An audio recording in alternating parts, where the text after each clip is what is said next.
ಜನಶಕ್ತಿಯ ಧ್ವನಿಯಾಗಿರಬೇಕು ಅಂತ ನಿಮಗೆ ಜನಾದೇಶ ಕೊಟ್ಟಿದ್ರು ಕರ್ನಾಟಕ ಮತದಾರರು. ನೀವೇನು ಮಾಡ್ತಾ ಇದ್ದೀರಿ? ಆಳು ಪಕ್ಷದ ವಿರುದ್ಧ ನೀವು ನಡೆಸಬೇಕಾಗಿದ್ದ ಜನಸಂಗ್ರಾಮವನ್ನೇ ಮರೆತು ಬಿಟ್ಟಿದ್ದೀರಿ. ನೀವು ಪ್ರಧಾನಮಂತ್ರಿ ನರೇಂದ್ರ ಮೋದಿ ಅವರ ಅಧಿಕೃತ ರಾಯಭಾರಿಗಳನ್ನು ಮರೆತು ಬಿಟ್ಟಿದ್ದೀರಿ. ಕರ್ನಾಟಕ ಘಟಕದ ಕೆಲವು ಪ್ರಮುಖ ನಾಯಕರ ವರ್ತನೆ ರಾಷ್ಟ್ರೀಯ ಮುಜುಗರವನ್ನು ತಂದುಕೊಟ್ಟಿದೆ. ಅವರ ಮಾತುಗಳಲ್ಲಿದ್ದ ಆ ವಿಶಿಷ್ಟ ಸಂದೇಶವನ್ನು ಬಹುಶಃ ಕರ್ನಾಟಕದ ಭಾರತೀಯ ಜನತಾ ಪಕ್ಷದ ನಾಯಕರು ಯಾರು ಕೇಳಿಸ್ಕೊಂಡಿರಲಾರರು. ವ್ಯಕ್ತಿಗಿಂತ ಪಕ್ಷ ಮುಖ್ಯ, ಪಕ್ಷಕ್ಕಿಂತ ಪಕ್ಷದ ಸಿದ್ಧಾಂತ ಮುಖ್ಯ. ಅಂದರೆ ಒಬ್ಬ ನಾಯಕನಾಗಿರೋನಿಗೆ ಕೇವಲ 2 ಕಣ್ಣುಗಳಿದ್ರೆ ಸಾಲದು, ಆತನಿಗೆ ಒಂದು ವಿಷನ್ ಇರಬೇಕು.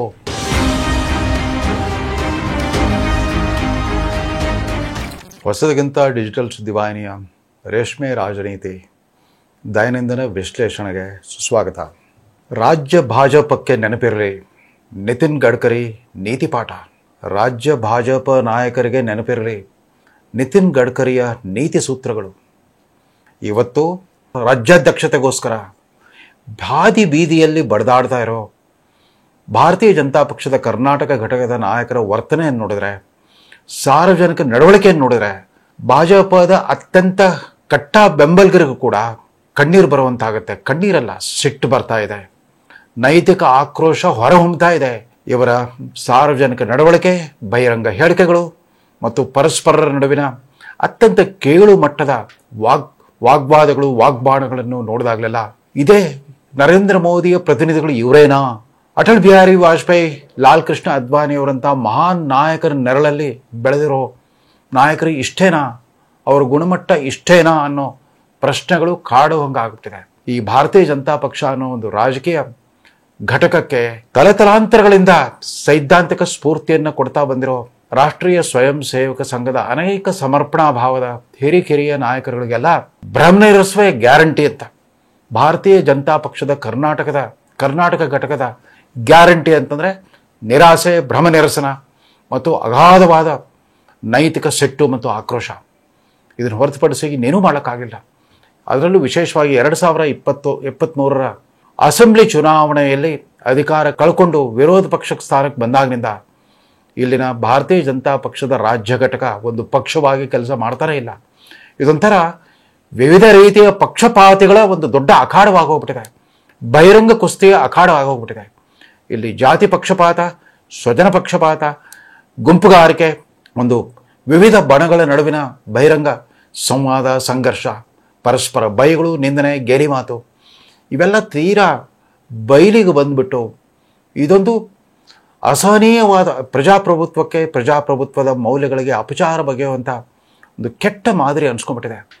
ನರೇಂದ್ರ ಮೋದಿಯವರ ನೇತೃತ್ವದಲ್ಲಿ ಕಳೆದ 10 ವರ್ಷಗಳಿಂದ ಇಡೀ ಭಾರತದಾದ್ಯಂತ ಸುಭದ್ರವಾದ ರಾಜಕೀಯ ನೆಲೆಗಟ್ಟನ್ನು ಪಡ್ಕೊಂಡಿರೋ ಈ ಪಕ್ಷಕ್ಕೆ ಕರ್ನಾಟಕ ಘಟಕದ ಕೆಲವು ಪ್ರಮುಖ ನಾಯಕರ ವರ್ತನೆ ರಾಷ್ಟ್ರೀಯ ಮುಜುಗರವನ್ನು ತಂದುಕೊಟ್ಟಿದೆ.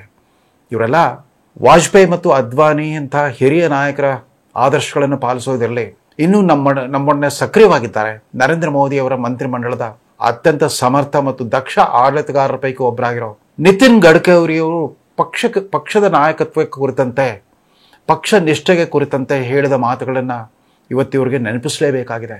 ಆವತ್ತು ಡಿಸೆಂಬರ್ 23, 2009 ಅಂದರೆ ಇವತ್ತಿಗೆ ಸುಮಾರು 16 ವರ್ಷಗಳ ಹಿಂದೆ ನಿತಿನ್ ಗಡ್ಕರಿ ಅವರು ಆವತ್ತು ಭಾರತೀಯ ಜನತಾ ಪಕ್ಷದ ರಾಷ್ಟ್ರೀಯ ಅಧ್ಯಕ್ಷರಾಗಿ ಅಧಿಕಾರವನ್ನು ಅದುವರೆಗಿನ ಅತ್ಯಂತ ಕಿರಿಯ ವಯಸ್ಸಿನ ರಾಷ್ಟ್ರೀಯ ಅಧ್ಯಕ್ಷ ಅನ್ನೋ ಹೆಗ್ಗಳಿಕೆಯೊಂದಿಗೆ ಅವತ್ತು ಅಧಿಕಾರವನ್ನು ಸ್ವೀಕರಿಸಿದರು. ಅವತ್ತು ಆಕಸ್ಮಿಕವಾಗಿ ನಾನು ಆಗ ಕಾಲೇಜು ಅಧ್ಯಾಪಕನಾಗಿದ್ದೆ. ನಮ್ಮ ಕಾಲೇಜಲ್ಲಿ ಹಠಾತ್ತನೆ ರಜಾ ಘೋಷಣೆ ಮಾಡಿದ್ರಿಂದ ಮನೆಗೆ ಬಂದು ದಿಲ್ಲಿ ದೂರದರ್ಶನ ಚಾನಲನ್ನು ಓಪನ್ ಮಾಡಿದಾಗ ಅಲ್ಲೊಂದು ಲೈವ್ ಪ್ರಸಾರ ಶುರುವಾಗಿತ್ತು. ಆಗ ತಾನೇ ಭಾರತೀಯ ಜನತಾ ಪಕ್ಷದ ರಾಷ್ಟ್ರೀಯ ಅಧ್ಯಕ್ಷರ ಅಧಿಕಾರ ಸ್ವೀಕಾರ ಸಮಾರಂಭದ ಒಂದು ಲೈವ್ ಪ್ರಸಾರ ಶುರುವಾಗಿತ್ತು. ಈ ನಿತಿನ್ ಗಡ್ಕರಿ ಅವರು ಮಹಾರಾಷ್ಟ್ರದಲ್ಲಿ ಅತ್ಯಂತ ಯಶಸ್ವಿ PWD ಮಂತ್ರಿ ಆಗಿದ್ರು ಮಾತ್ರ ನಮಗೆ ಗೊತ್ತಿತ್ತು. ಆದರೆ ಅವರ ರಾಜಕೀಯ ವ್ಯಕ್ತಿತ್ವ ಏನು ಅಂತ ಗೊತ್ತೇ ಇರಲಿಲ್ಲ. ಅಧಿಕಾರ ಸ್ವೀಕಾರ ಭಾಷಣದ ಆರಂಭಿಕ ನುಡಿಗಳೇ ಚಕಿತಗೊಳಿಸ್ಬಿಟ್ಟು ಆ ದಿನಗಳೆಲ್ಲ ನನ್ನಂಥವರೆಲ್ಲ ಭಾರತೀಯ ಜನತಾ ಪಕ್ಷದ ಬಗ್ಗೆ ನಮ್ಮದೇ ಆದ ಒಂದು ಅಭಿಪ್ರಾಯವನ್ನು ಹೊಂದಿದ್ವಿ. ಧನಾತ್ಮಕ ಅನ್ನೋದಕ್ಕಿಂತ ಋಣಾತ್ಮಕ ಅಭಿಪ್ರಾಯ ಇತ್ತು. ನಿತಿನ್ ಗಡ್ಕರಿ ಅವರು ತಮ್ಮ ಆರಂಭಿಕ ಮಾತುಗಳು ಏನಂತ ಹೇಳಿದ್ರು ಗೊತ್ತಾ? You can donate vision, you can donate eyes but you cannot donate vision ಅಂತ ಹೇಳಿದರು. ನೀವು ಕಣ್ಣುಗಳನ್ನು ದಾನ ಮಾಡ್ಬೋದು, ಆದರೆ ದೂರದರ್ಶಿತ್ವವನ್ನು ದಾನ ಮಾಡಲಿಕ್ಕಾಗಲ್ಲ, ದರ್ಶಿತ್ವವನ್ನು ದಾನ ಮಾಡಲಿಕ್ಕಾಗಲ್ಲ ಅಂತ ಹೇಳಿದರು. ಅಂದರೆ ಒಬ್ಬ ನಾಯಕನಾಗಿರೋನಿಗೆ ಕೇವಲ 2 ಕಣ್ಣುಗಳಿದ್ದರೆ ಸಾಲದು, ಆತನಿಗೆ ಒಂದು ವಿಷನ್ ಇರಬೇಕು. ರಾಜ್ಯದ, ಸಮಾಜದ, ರಾಷ್ಟ್ರದ ಸಮಷ್ಟಿ ಅಭ್ಯುದಯ ಬಗ್ಗೆ ಆತನಿಗೊಂದು ವಿಷನ್ ಇರಬೇಕು ಅಂತ. ನೀವು ನೇತ್ರಗಳನ್ನು ದಾನ ಮಾಡಬಹುದೇ ಹೊರತು ದೂರದರ್ಶಿತ್ವವನ್ನು ದಾನ ಮಾಡಲಿಕ್ಕಾಗಲ್ಲ. ಅದನ್ನು ನೀವೇ ರೂಢಿಸ್ಕೊಳ್ಬೇಕು. ಅದರ ಜೊತೆಗೆ ಪಕ್ಷ ನಿಷ್ಠೆಗೆ ಸಂಬಂಧಪಟ್ಟಂತೆ 3 ಮಾತುಗಳನ್ನು ನಾವು ಹೇಳಿದರು. Between the purse and the person, person is important. Between the person and the party, party is important. Between the party and the philosophy, Siddhant is important, ideology is important ಅಂತ ಹೇಳಿದರು. ಹಣದ ಥೈಲಿ ಮತ್ತು ಒಬ್ಬ ವ್ಯಕ್ತಿಯ ನಡುವೆ ಹಣಕ್ಕಿಂತ ಒಬ್ಬ ವ್ಯಕ್ತಿ ಮುಖ್ಯ, ವ್ಯಕ್ತಿಗಿಂತ ಪಕ್ಷ ಮುಖ್ಯ, ಪಕ್ಷಕ್ಕಿಂತ ಪಕ್ಷದ ಸಿದ್ಧಾಂತ ಮುಖ್ಯ. ಈ ತ್ರಿವಳಿ ಸೂತ್ರಗಳನ್ನು ಅವರು ಹೇಳಿದ ರೀತಿ, ಅವರ ಮಾತಿನ ವೈಖರಿ ಮತ್ತು ಓಘ ಯಾವ ಥರ ಇತ್ತು ಅಂತಂದರೆ BJPಯ ಕಟು ವಿರೋಧಿಗಳಲ್ಲೂ ಕೂಡ ಚಕಿತಗೊಳಿಸುವಂತಿತ್ತು. BJPಯ ಕಟು ಟೀಕಾಕಾರರು ಕೂಡ ಈ ಹೊಸ ತಲೆಮಾರಿನ ರಾಷ್ಟ್ರೀಯ ಅಧ್ಯಕ್ಷನ ಕುರಿತಂತೆ ಆರಂಭಿಕ ಮೆಚ್ಚುಗೆ ಹೊರತಾಗಿ ಇನ್ಯಾವ ಭಾವನೆಗಳು ಮೂಡಿಸುವ ಹಾಗಿರಲಿಲ್ಲ.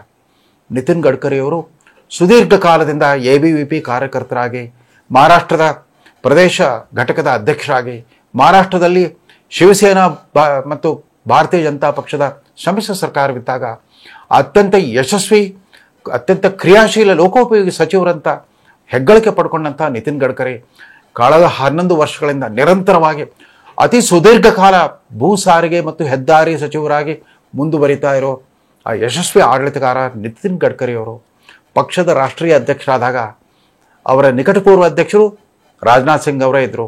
ಅವರ ನಂತರ ಅವರು ಅಧಿಕಾರ ಬಿಟ್ಟುಕೊಟ್ಟಿದ್ದು 4 ವರ್ಷಗಳ ನಂತರ. ಅವರು ಅಧಿಕಾರ ವಹಿಸಿಕೊಂಡಿದ್ದು ಡಿಸೆಂಬರ್ 23, 2009. ಅಧಿಕಾರವನ್ನು ರಾಜನಾಥ್ ಸಿಂಗ್ ಅವರಿಗೆ ಹಸ್ತಾಂತರಿಸಿದ್ದು ಜನವರಿ 23, 2013. ಅವರ ಮಾತುಗಳಲ್ಲಿದ್ದ ಆ ವಿಶಿಷ್ಟ ಸಂದೇಶವನ್ನು ಬಹುಶಃ ಕರ್ನಾಟಕದ ಭಾರತೀಯ ಜನತಾ ಪಕ್ಷದ ನಾಯಕರು ಯಾರು ಕೇಳಿಸ್ಕೊಂಡಿರಲಾರರು. ಯಾಕಂದರೆ ಅವತ್ತು ಇವರು ಅಧಿಕಾರದಲ್ಲಿದ್ದರು. 2006ರಿಂದ 2013ರವರೆಗೂ, 13ರ ಮೇವರೆಗೂ ಕೂಡ ನಿರಂತರವಾಗಿ ಅಧಿಕಾರದ ಅಮಲಿನಲ್ಲಿದ್ದ ಭಾರತೀಯ ಜನತಾ ಪಕ್ಷದ ನಾಯಕರಿಗೆ ನಿತಿನ್ ಗಡ್ಕರಿಯವರಂಥ ಹೊಸ ತಲೆಮಾರಿನ, ಅವತ್ತು ಅವ್ರಿಗಿನ್ನೂ 51 ವರ್ಷ ರಾಷ್ಟ್ರೀಯ ಅಧ್ಯಕ್ಷರಾಗಿದ್ದಾಗ ಅತ್ಯಂತ ಕಿರಿಯ ವಯಸ್ಸಿನ ರಾಷ್ಟ್ರೀಯ ಅಧ್ಯಕ್ಷ ಅನ್ನೋ ಒಂದು ಪ್ರತೀತಿ ಅವರಿಗಿತ್ತು. ಅವ್ರು ಹೇಳಿದ ಮಾತುಗಳು ಇವರು ಕೇಳಿಸ್ಕೊಂಡಿರಲಾರರು, ಕೇಳಿಸ್ಕೊಂಡ್ರು ಕ್ಯೂಡರಂತೆ ನಡೆಸ್ತಾ ಬಂದಿರಬಹುದು ಅವ್ರಿಗೆ.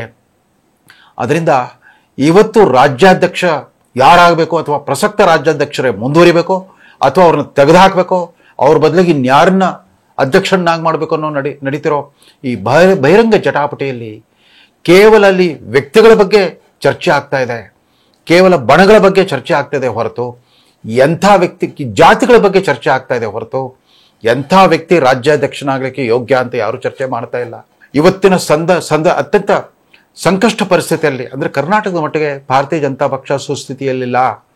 ಸುಮಾರು 130 ಸೀಟ್ಗಳಿದ್ದ ಭಾರತೀಯ ಜನತಾ ಪಕ್ಷ ಒಮ್ಮೆಲೆ 68 ಸೀಟುಗಳಿದ್ದಿತ್ತು 2023ರ ಅಸೆಂಬ್ಲಿ ಚುನಾವಣೆಯಲ್ಲಿ. ಹಾಗಿದ್ದು ಕೂಡ ಕರ್ನಾಟಕದ ಮತದಾರರ ಔದಾರ್ಯದಿಂದಾಗಿ 2024ರ ಲೋಕಸಭಾ ಚುನಾವಣೆಯಲ್ಲಿ ಅವರಿಗೆ 17 ಸೀಟ್ ಬಂತು. ಅವರ ಮಿತ್ರ ಪಕ್ಷವಾದ JDSಗೆ 2 ಸೀಟ್ ಬಂತು. ಒಟ್ಟು 19 ಸ್ಥಾನಗಳನ್ನು ಪಡ್ಕೊಂಡು NDA ಮತ್ತೊಮ್ಮೆ ತನ್ನ ಸುಭದ್ರ ನೆಲಗಟ್ಟನ್ನು ಕಟ್ಕೊಂಡಿತ್ತು ಕರ್ನಾಟಕದಲ್ಲಿ. ಅದಕ್ಕೆ ಕಾರಣ ಕರ್ನಾಟಕದ ಮತದಾರರ ಔದಾರ್ಯ. ಯಾವ ಮತದಾರರು ಕೇವಲ 1 ವರ್ಷದ ಹಿಂದೆ ಸಿದ್ದರಾಮಯ್ಯ ನೇತೃತ್ವದ ಕಾಂಗ್ರೆಸ್ಗೆ 136 ಸೀಟ್ಗಳ ಸುಭದ್ರ ಬಹುಮತವನ್ನು ಕೊಟ್ಟಿದ್ರು, ಮತ್ತೊಮ್ಮೆ ನರೇಂದ್ರ ಮೋದಿಯನ್ನು ಆರಿಸಬೇಕಾಗಿ ಬಂದಾಗ ನಿಮ್ಮ ಪಕ್ಷದ ಬಗ್ಗೆ ಅಪಾರವಾದ ಔದಾರ್ಯವನ್ನು ತೋರಿಸಿದರು. ನೀವು ಅಧಿಕಾರದಲ್ಲಿದ್ದ ಕಾಲದಲ್ಲಿ ಮಾಡಿದ ಪ್ರಮಾದಗಳನ್ನೆಲ್ಲ ಕ್ಷಮಿಸಿದ್ರು. ಇದು ಮೊದಲನೇ ಸಲ ಅಲ್ಲ, ಹಿಂದೆ 2008ರಿಂದ 2013ರವರೆಗೆ ಮಾಡಿದ ಪ್ರಮಾದಗಳನ್ನು ಕೂಡ ಕ್ಷಮಿಸಿಬಿಟ್ಟು ನರೇಂದ್ರ ಮೋದಿಯನ್ನು ಪ್ರಚಂಡ ಬಹುಮತ ಗೆಲ್ಲಿಸಿದ್ರು. ತನ್ಮೂಲಕ ನಿಮಗೆಲ್ಲ ಮತ್ತೆ ಮತ್ತೆ ಹೊಸ ಜೀವ ಕೊಡ್ತಾ ಬಂದಿದ್ರು. ಆ ಜನತೆಗೆ ತಾವು ಮಾಡ್ತಿರೋದೇನು? ಎಂಥ ಒಂದು ರೀತಿಯಾಗಿ ನೈತಿಕವಾಗೂ ರಾಜಕೀಯವಾಗೂ ಮೌಲಿಕವಾಗೂ ನಿಮ್ಮ ಸಾರ್ವಜನಿಕ ನಡವಳಿಕೆ, ನಿಮ್ಮ ರಾಜಕೀಯ ವರ್ತನೆ ತಮಗೆ ಶ್ರೇಯಸ್ಸು ತರೋ ರೀತಿಯಲ್ಲಿದೆಯಾ? ನಿಮ್ಮ ಪಕ್ಷದ ರಾಜ್ಯ ಘಟಕಕ್ಕಾಗಲಿ ರಾಷ್ಟ್ರೀಯ ನಾಯಕತ್ವಕ್ಕಾಗಲಿ ಗೌರವ ತರೋ ರೀತಿಯಲ್ಲಿದೆಯಾ? ನಿಮಗೆ ವಿಷನ್ನೂ ಇಲ್ಲ. ನಿತಿನ್ ಗಡ್ಕರಿ ಅವರು ಹೇಳಿದ ಹಾಗೆ ನಿಮಗೆ ಕೇವಲ ಕಣ್ಣುಗಳಿದೆ, ನಿಮ್ಮ ಕಣ್ಣಲ್ಲಿ ಪರಸ್ಪರ ದಳ್ಳು, ಒಂಥರ ಹೊಟ್ಟೆ ಕಿಚ್ಚನ ಮತ್ತು ಒಣ ಪ್ರತಿಷ್ಠೆಯ ದಳ್ಳುರಿ ಕಾಣಿಸ್ತಾ ಇದೆ ಹೊರತು ವಿಷನ್ ಕಾಣಿಸ್ತಾ ಇಲ್ಲ. ಅವ್ರು ಹೇಳಿದರು, ಹಣಕ್ಕಿಂತ ವ್ಯಕ್ತಿ ಮುಖ್ಯ, ವ್ಯಕ್ತಿಗಿಂತ ಪಕ್ಷ ಮುಖ್ಯ, ಪಕ್ಷಕ್ಕಿಂತ ಪಕ್ಷದ ಸಿದ್ಧಾಂತ ಮುಖ್ಯ ಅಂತ. ನಿಮಗೆ ಯಾವುದು ಮುಖ್ಯ? ಇಲ್ಲಿ ಜಾತಿ ಬಲ, ಧನಬಲ, ತೋಳ್ಬಳಗಳ ವಿಜೃಂಭಣೆ ನಡೀತಾ ಇದೆ. ಜೊತೆಗೆ ಇಷ್ಟೆಲ್ಲ ನೀವು ಪೈಪೋಟಿ ಮಾಡ್ತಾ ಇದ್ದಾರೆ ಯಾತಕ್ಕೋಸ್ಕರ? ನಿಮ್ಗೆ ಅಧಿಕಾರವೇ ಇಲ್ಲ. ಕಾಂಗ್ರೆಸ್ಸಲ್ಲೂ ನಡೀತಾ ಇದೆ. ಸಿದ್ದರಾಮಯ್ಯ ಮತ್ತು ಡಿ ಕೆ ಶಿವಕುಮಾರ್ ನಡುವೆ ಒಂದು ಪವರ್ ಸ್ಟ್ರಗಲ್ ಇದೆ. ಅವರು ಸ್ಟ್ರಗಲ್ ಮಾಡ್ಲಿಕ್ಕೆ ಅಲ್ಲಿ ಪವರ್ ಇದೆ, ಅವ್ರು ಹೋರಾಟ ಮಾಡ್ಲಿಕ್ಕೆ ಅಲ್ಲಿ ಅಧಿಕಾರದ ಗದ್ದಿಗೆ ಇದೆ, ಅದಕ್ಕಾದರೂ ಫೈಟ್ ಮಾಡ್ತಾ ಇದ್ದಾರೆ. ನಿಮಗೆ ಅಧಿಕಾರದ ಗದ್ದಿಗೆ ಇಲ್ಲ. ಇನ್ನೂ 3.5 ವರ್ಷಗಳ ಕಾಲ ನೀವು ವಿರೋಧ ಪಕ್ಷದಲ್ಲಿ ಕೂತ್ಕೊಂಡೇ ಜವಾಬ್ದಾರಿಯುತವಾದ ಜನಶಕ್ತಿಯ ಧ್ವನಿಯಾಗಿರಬೇಕು ಅಂತ ನಿಮಗೆ ಜನಾದೇಶ ಕೊಟ್ಟಿದ್ರು ಕರ್ನಾಟಕ ಮತದಾರರು. ನೀವೇನು ಮಾಡ್ತಾ ಇದ್ದೀರಿ? ಪರಸ್ಪರ ವಿರುದ್ಧದ ಬಡದಾಟದಲ್ಲಿ ಆಳು ಪಕ್ಷದ ಲೋಪದೋಷಗಳನ್ನೇ ಮರ್ತು ಬಿಟ್ಟಿದ್ದೀರಿ.